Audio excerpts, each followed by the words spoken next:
tonight's message. It's a living sign. God's going to ask Jeremiah to become a living sign to his generation about his judgment that's coming. And so when you think about that, remember what prophecy is. Prophecy is much more than just prediction and fulfillment.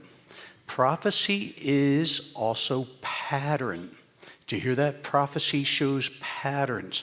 So if you think always is just prediction and fulfillment, you're always looking for where is the prediction and where's the fulfillment. When you start discovering patterns, you'll start seeing so much more about what prophecy is all about. So if Jeremiah was asked to be a living sign, was anybody else a living sign? Jeremiah gets the commandment from God that he's going to become a living sign. Have you seen that anywhere else? If you are here, or many of you that are online, you watch us through, many find us online through the book of Ezekiel. Ezekiel was asked to become a living sign, where God asked him to do certain things so that the message of what his body position, remember he was told to lay on one side for so long and then on the other side, and it was all to bring a message about to the people that were in captivity. Well, this is before Ezekiel's taken in captivity and God's asking Jeremiah. So we know it happens after Jeremiah with Ezekiel, but could it have happened actually before Jeremiah, that there's living signs of people's lives that would be a sign to what is to come? So we're looking at patterns in this way. Since we're going to talk about prophecy in end times, there's a lot of out there in the church world that doesn't believe in a rapture. I don't know why. It's one of the best hopes that we ever have. And I'm going to show you where the living sign goes all the way back to the first person who was raptured. His name is Enoch. Enoch, at 65 years of age, he has a son, Methuselah. God allows him to be named very, very carefully as a living sign. Methuselah's name means at his death it shall come. So at Methuselah's death, the flood is going to come. All right, so keep that in mind. So Enoch, who's going to be raptured, he's 65 when Methuselah is born. Enoch is raptured in his 365th year. Is Enoch himself a sign? We will be, at that time, we lived by a calendar that was a different calendar, so many days in a year, but the calendar we live by today is actually 365 days. So does that make Enoch a sign? Well, let's see if we can connect more of the dots. If it's a living sign, it means him and his family would be part of this sign. And so as you go through this, very, very interesting, the rapture happens 669 years after, 669 years, let me say it properly. Enoch is raptured 669 years before the year of the flood. The year of the flood, his son Methuselah will die. Methuselah is who? He's Noah's grandfather. So what's that make Enoch? His great-grandfather. Okay? So remember, when he dies, it shall come. So in the year that Methuselah dies, the flood does come.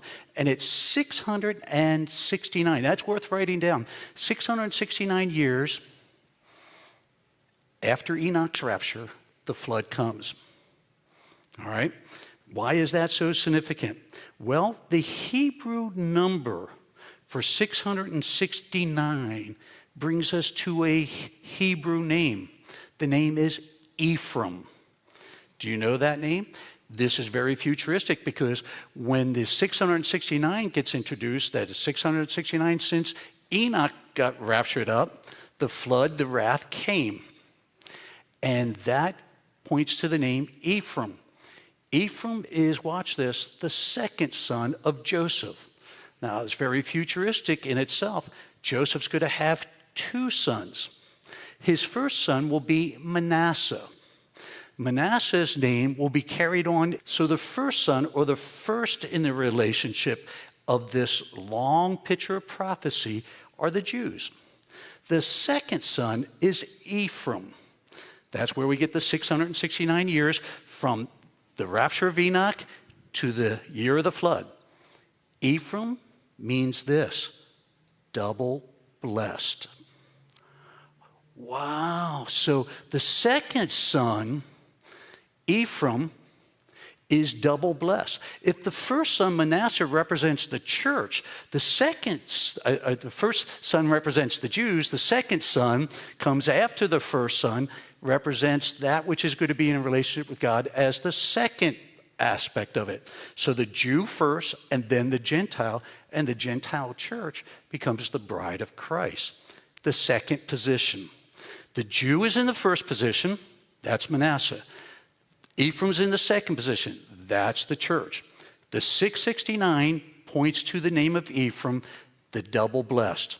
The church is the double blessed people. You go, okay, is that enough in itself? Well, you would think that might be enough in itself. But as we unfold the living passage here, we're going to find several other things that you're going to see. Jeremiah is a prophet. He's going to, in this very first section, when your life becomes a sign that God uses, God's going to use your life not just for that age, but to reach and connect other prophecies. Do you know how many prophets that weren't married? Okay. This is worth writing down. He's going to be commanded not to marry. We're going to see that in a little bit. And so before him, Jeremiah, Elijah and Elisha, both are not married prophets. Who's the first one? Elijah with the J, and Elisha with the Elisha is the second one. Do you remember their story? Elijah had many miracles, it seemed, and Elisha says, "What's going to happen with you?" He says, "I'm going to be taken up." So now we're to the second person that's going to be raptured. Enoch was the first, and we see the connection in the names and the numbers of the Hebrew, a living sign from Enoch through Methuselah to Noah. And remember what Jesus said, "As it was in the days of Noah, so shall it be with the coming of the Son of Man." So it's Jesus that took us back to Noah anyway. But now we're on Elijah, who's going to be raptured up. And he says to Elisha, "If you see me taken up, you'll receive the double portion you're asking for." Now, does anybody know how many miracles Elijah, who gets raptured up, he actually was able to do that's recorded in the Bible? The number is 8. So the second person to be raptured, Enoch is raptured up. The second one in history then is Elijah, and he does 8 miracles. By the way, the number 8 means a divine intervention. Would you say being raptured up like Elijah was a divine intervention? And how do we get that divine intervention? Not by Elijah's name, but by what God did through him as a conduit. 8 miracles. Now, what you're learning tonight, probably less than 10% of the Christian world even can connect all these dots. That when God calls Jeremiah to be a living sign, this triggers the connection of that so many others are a living sign to what God's whole big picture is. He's going to be a living sign to God's big picture for Israel. All the else that you're hearing is God's big picture for the whole world.